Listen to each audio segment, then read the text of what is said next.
Actually, I came with my family from Andhra Pradesh. This is my day 2 in Kashmir. So early morning 7:30 we came here. We started and we reached here by 11 and all. We took the one ride to the gondola. One way we were successfully we reached to the top of the peak. But again while returning we got the news that gondola got stopped. So it was actually a very it was very unfortunate. Like we were there safely down, but people were stuck up there. We felt very bad for them actually. But somehow we are a family of 4. We somehow came by walk down because we could not afford the horses or the other rides because all our money we spent on this. Actually, it was an year's savings of my father that we took this trip actually. So somehow we had our local guide, Bashir. So because of him only we could safely come down somehow. Actually, 4 of us fell down at least 4 or 5 times while coming down because of the rain and unfortunate weather as well. But somehow we got lucky because of only the local guide, Bashir. Is the situation normal there now? I don't know because I came here just now because still the rescue team is there and I can't say how the situation is. जब जैसे ही हमें information मिली है तो हमारे president, union president ने, हमारे जो association है, इन्होंने इन्फॉर्मेशन दी है कि गंडोला में कुछ फॉल्ट हुआ है. जैसे ही हमने सुना तो हमें इन्फॉर्मेशन आई अपने प्रेसिडेंट से. उसने बोला कि फटाफट अपने गाड़ियां लेके आप गुलमर्ग पहुंच जाओ. जैसे ही हम गुलमर्ग पहुंचे वहां हमने देखा गंडोला पूरा बंद था. वहां से हमने उन लोगों ने रेस्क्यू किया, हमने भी रेस्क्यू किया उनके साथ.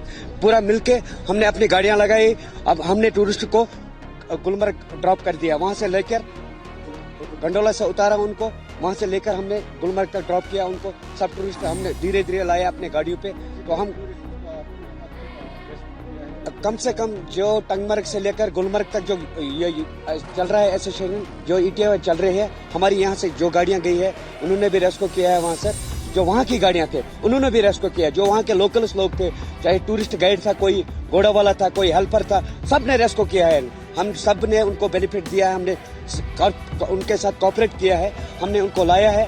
हमने पूरा अपने एसोसिएशन को लेके हम गए, हमने लाया है उनको. कम से कम आप देखिए वहाँ कम से कम 90-100 तक केबिन जो चल रहे हैं. एक केबिन में 6 लोग बैठते हैं. तो आप खुद ही अंदाजा लगेगा कि 100 केबिन में कितने लोग होंगे. तो उन्होंने धीरे धीरे रेस्क्यू करके हमने उनको उतारा है.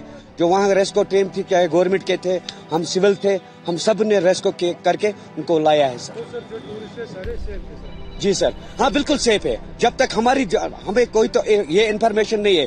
जिन जिन को हमने उतारा वो सेफ थे और उसके बाद हमें पता नहीं है क्या वहाँ हुआ क्या नहीं हुआ.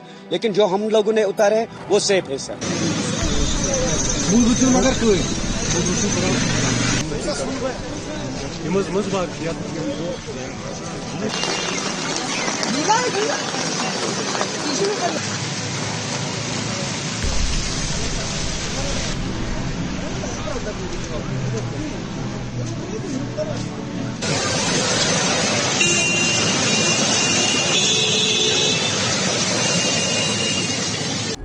प्रभातखबर.com, विश्वास वही, रफ्तार नहीं.